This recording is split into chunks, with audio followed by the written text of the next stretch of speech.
In today's video, I want to talk about how and what transpired when We Energy got me to disconnect my solar panels. Now, this happened probably about 5, maybe 6 years ago, and I'm going to take you through everything that happened to me. All right, as you can see on my previous electric bill video, in 2018, I'm barely using any kilowatts, and I probably started in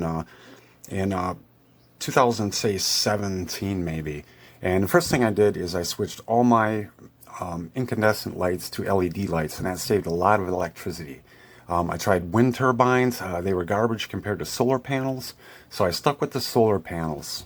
Also, at the end of this video, we're going to check the stock prices because sometimes should have went by. If you recall, right here, from last month to this month, they meant an extra $9 for me approximately. And if there's 2.7 million residential houses, that comes to 24.3 million extra dollars they made in 1 month. So it should be pretty interesting to see what the stock market does. All right, here's where the story starts.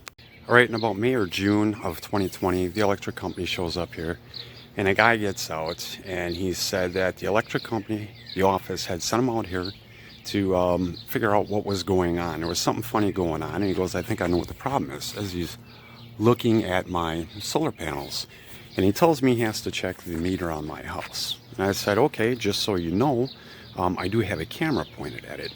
All right, just so you know exactly how my system is, I got the 10 panels here that supply a battery bank in the garage. I got 4 more over here that supply a forklift battery, and then I got the 4 panels back there in my shed that run power to the house during the day when the sun's out. So I bring the guy back here and I show him the meter, and I said, now the camera's set up because I'm into monitoring my power usage. And then I said to him, you know what, I'll be right back. I had to check on the dogs or something. I come back out and I'm looking at this thing as he's looking at it, and this little tag was on there before, but he's got this big heavy thing on here, this heavier lock, and I'm thinking, why did he put that on there? And I was going to be a little wise and say, hey, if you need to get that off, I got a bolt cutter in the garage, and if that don't work, I also got a oxygen acetylene torch. But I didn't say anything, and what he proceeded to tell me is that the office sent him out here because they thought I was pulling out the meter, turning it around, and plugging it back in so it's upside down. And I was like, well, would that even work? Well, it turns out it wouldn't matter because these electric meters do not care which way the power is running, going in or out, you're getting charged. Also, you can't have anything like magnets or anything on the meter. If it's touching it, they're going to consider it tampering. You could get fined or whatever. But anyway, the guy said he'd call in his report or whatever, and that somebody would be contacting me later. All right, so the office told that guy to put this lock on there, just in case. But, I mean, the guy walked through my garage, he saw all my tools. Why would you put something on I could just simply remove? What I was actually doing is, you see this meter? You'll see on the bottom they got these lines moving from left to right. The faster they move to the right, the more power you're using. And what I was trying to do is actually slow that. You know, I would never cheat the system or anything. You know, that's what they do, not me. So I come in my garage, only during the day.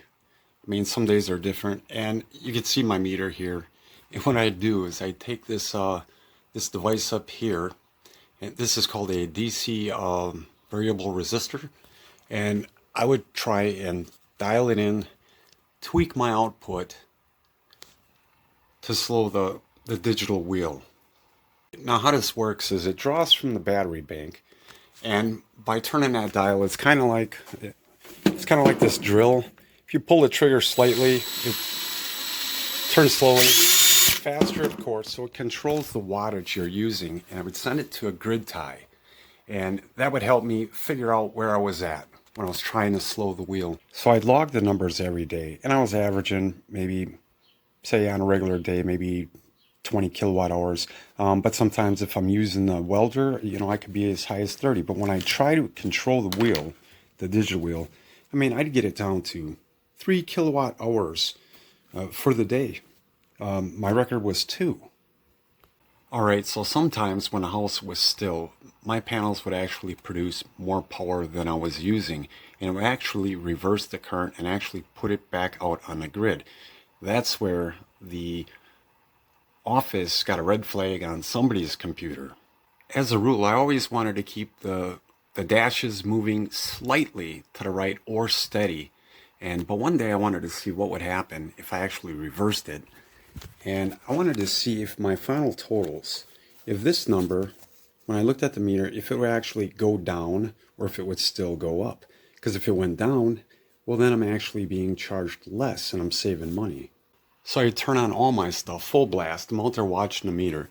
And yeah, it's spinning backwards and everything. And I had to wait until I got up to, say, a kilowatt hours worth of power. And that last digit did not go down. It actually went up. So basically, I gave them a kilowatt hour and they charged me for it. The smart meter does not care which direction the power is going. But what also happened, because I turned it backwards, is it actually sent a red flag to a guy's computer, and so they send the guy out to see what's going on. At night, it was never really an issue. I had everything on timers, so it would kick on at night, and I'd have it just under whatever the house used at night. So I never really went over at night, but it was just during the day that I ran into a problem. So then I finally get the phone call from the office. All right, so the guy says, the text sent out said that I had solar, and I said, yes, I do. You guys want your customers to save as much energy as they can, so I found a great way to do so. Well, the guy says, you can't do that. And I said, I can't do that. Why? And he said, well, in case of a power outage and somebody's working on a line, they will get electrocuted. And I told him nobody would get electrocuted because the way these grid ties work is they have to see the grid. If it doesn't see the grid, if the power goes out, these won't work. I even have a video where I tested two of them together. Now, how these inverters work is what they do is they send the voltage into the house when you turn them on at about 121.4 volts, which is slightly higher than a standard wall outlet, which is like anywhere between, say, 114 and 118. With the higher voltage, the house uses that first before it uses anything from the grid. All right, and he tells me I still can't use them because I'm tied into the grid. And I'm thinking, okay, what do you exactly mean by grid? My understanding is that's outside of the house. All right, so I asked him, I said, is my vacuum cleaner tied into the grid? And he said, no. I said, well, then neither are these because they simply plug into the wall. And he said, you can't even use them. Them are illegal. I said, they're not illegal. You can buy them right on eBay. And I reminded him he owns only from the meter going outward. Anything past the meter going into my house is private property. I own it.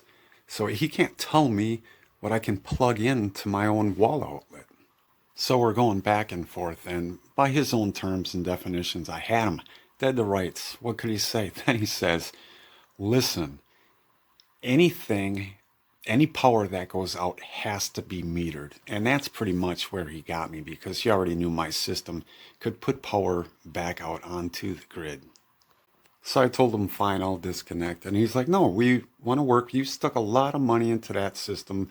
We want to work with you. And he went through all the stipulations that I'd need to get a separate meter. I'd have to get an outside shutoff switch, and I'd have to use their inverters. Those are going to be a lot more expensive. Not like this 3-foot Chinese one that I got here. This is my regular power inverter, which I only use when the power goes out.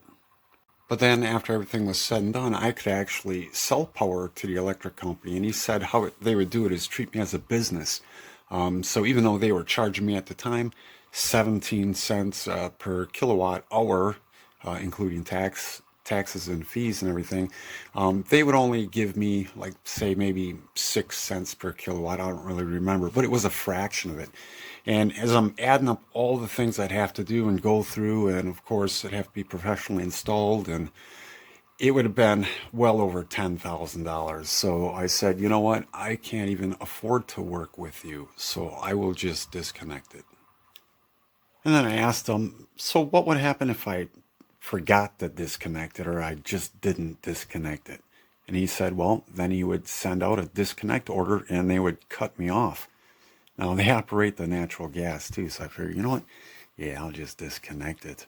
But in talking to him, he told me some interesting things. He said that there was a guy on a farm or something during the spring, and when it rained a lot, all these pumps would kick in, and because he was using so much extra electricity, he got a red flag on his computer. But he knew because of the time of the year and everything that there was a reason he was using a lot more power. And I was thinking, you know, I wonder how they're catching them people trying to grow a whole bunch of marijuana plants or whatever on their property. So basically, it's only land of the free unless you pay for it or you get permission. And in my case, they said I could produce my own electricity, but they wanted to control it.